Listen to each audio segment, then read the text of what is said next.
வணக்கம். எல்லாம் நன்மைக்கு என்ற தலைப்பை எடுத்தேன். வீடியோக்களை சக்ஸஸ்ஃபுல்லாக போட்டேன்.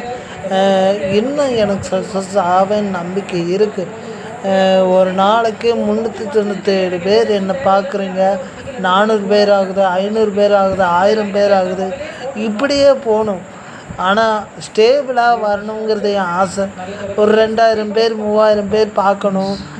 அப்போ தான் எனக்கு ஒரு மோட்டிவேஷன் கிடைக்கும். நல்லபடியாக போடுறதுக்கு, நல்லதை போடுறதுக்கு. நீங்கள் எனக்கு தொடர்ந்து சப்போர்ட் பண்ணுங்கள். இப்போது என்னுடைய பாயிண்ட்ஸை நான் எடுத்து வைக்கிறேன். ஒரு ஹேண்டிகேப்டாக பிறக்கிறது எங்கள் தப்பு கிடையாது. ஆனால் எங்களுடைய தேவைகளை அறிந்து கொண்டு பெற்ற அம்மாவை தவிர யாரும் நிறைவேற்ற மாட்டாங்கன்னு நானும் புரிஞ்சுக்கிட்டேன். என்னுடைய சக தோழர்களான ஊனமுற்றவர்களும் புரிஞ்சிருப்பாங்கன்னு நம்புகிறேன். ஒரு பையன் வந்தான் கலெக்டரில். ஒரு கை கால்களை இழந்த ஒரு மனிதன் ட்ரெயின் ஆக்சிடெண்ட்டில் வந்து தன்னுடைய அடுத்தவங்களுக்கு பாரமாக இருக்கக்கூடாதுன்னு தாய் தகப்பனை விட்டுட்டு வந்ததாக சொன்னான். அப்படி சொல்லும்போது எனக்கு தப்பாக தெரிஞ்சுது. ஆனால் இப்போ நினச்சி பார்த்தா அவன் செஞ்சது கரெக்டு தான். இப்போ எனக்குமே ஒரு வேலை கையில் இருக்க போய் எனக்கு ஒரு அட்ரஸ் தேவைப்படுது. அந்த அட்ரஸ்க்காக தான் நான் இங்கே உட்காந்துட்ருக்கேன். இல்லைன்னா நானும் விட்டுட்டு போகிறவன் தான். எதுவுமே கையில் இல்லாத போது யாருக்குமே பாரமாக இருக்கக்கூடாதுங்கிறது அவனுடைய நினைப்பு. அந்த திவாகருடைய நினைப்பு கரெக்டு தான். என்னை பொறுத்த வரைக்கும் அவன் செஞ்சது ஒரு வகையில் தப்பாக இருந்தாலும் தன்னுடைய தகப்பனார் தாயாருடைய பாசத்தை புரிஞ்சிக்காமல் அவன் பண்ணியிருந்தாலும் அவங்களுக்கு பாரமாக இருக்கக்கூடாதுன்னு நினச்சதை நான் பாராட்டுறேன். ரொம்ப ஒரு நல்ல பையன் அவன். என்னை பொறுத்த வரைக்கும் அவன் செம்மையான ஒரு பையன். எதையுமே ஒரு போல்டாக எடுத்து செய்ய வேண்டியவன். நான் தான் போல்டுன்ற கர்வம் எனக்கு இருந்தது. அந்த பையன் அந்த கர்வத்தை உடச்சிட்டான். அந்த பையன்தான் போல்டு. என்னை பொறுத்த வரைக்கும் திவாகர் என்றைக்கும் நல்லா இருக்கணும். நானும் அவனுடைய கான்ஃபிடென்ஸை நான் எடுத்துக்கிறேன். எனக்கு அந்த கான்ஃபிடென்ஸை நான் எடுத்துக்கிறேன்.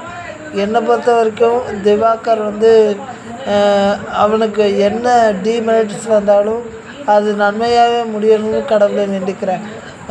நானும் நல்லா இருக்கணும். என்னை போல் ஊனமுற்றவர்கள் யாரும் எதுக்காகவும் ஏங்கக்கூடாது, கஷ்டப்படக்கூடாது. ஒரு சின்ன வேண்டுகோள், என்ன மாதிரி ஊனமுற்றவர்களை கல்யாணம் பண்ணிக்கணும்னு நினச்சி யாராவது ஒரு பொண்ணு முன் வந்தால் கூட சந்தோஷந்தான். ஏன்னா எங்களுக்கு உணர்வுகள் அதிகம்னு சொல்லுவாங்க. எல்லா வகையான உணர்வுகளும் எங்களுக்கு அதிகம்னு சொல்லுவாங்க. பட் என்னன்னு அது நான் உணர்ந்ததில்லை, உணரக்கூடாது. என்னோடய சர்க்கம்ஸ்டான்ஸ் படி நான் உணரக்கூடாது. உணர்ந்தால் எனக்கு அசிங்கம். ஊனமுற்றவர்களை கல்யாணம் பண்ணிக்கிற பெண்களுக்கு ஒரு வேண்டுகோள், ஊனமுற்றவர்களை மனுஷனாக பாருங்கள். நாங்களும் மனிதர்கள் தான். நாங்கள் மனிதர்கள் இல்லாமல் மிருகங்கள் அல்ல. எங்களுடைய விதியால் நாங்கள் இந்த பலன்களை அனுபவிக்கிறோம். உங்களுக்கும் இந்த நிலை வரலாம். சாபம் விடவில்லை, மனவேதனையில் பேசுகிறேன். ஊனமற்றவரை முதல்ல நல்லபடியாக வச்சுக்கிறேன்னு தான் கல்யாணம் பண்ணுவாங்க பெண்கள். ஆண்களாக இருந்தாலும் அதான் கதை. ஆனால் அவர்களுடைய தேவைகள் ஏதோ ஒரு வகையில் பூர்த்தியானதும் எங்களை கழட்டி விட்டுருவாங்க. எங்கள் மனசை தயவு செஞ்சு எந்த வகையிலையும் யாரும் நோக்கடிக்காதீங்க. அதை தான் நான் எல்லாருக்கிட்டையும் வைக்கிற ஒரே வேண்டுகோள். நன்றி, வணக்கம். பெண்களுக்கும் எங்களை மாதிரி தான். அடுத்த டாபிக், பெண்களுக்கு எங்களை மாதிரி தான். அவங்களும் நிறைய கஷ்டங்களை சந்தித்து தான் மேலே வராங்க. பெண்கள் இப்போ தான் வெளியே வர ஆரம்பிச்சிருக்காங்க. கிச்சனை விட்டு இப்போ தான் வெளியே வர ஆரம்பிச்சிருக்காங்க. போக பொருட்களாகவும் அவங்கள வேலைக்காரியாகவும் நடத்தாமல் நல்லபடியாக நடத்தணும்னு கேட்டுக்கிறேன் அனைவரையும். நன்றி, வணக்கம்.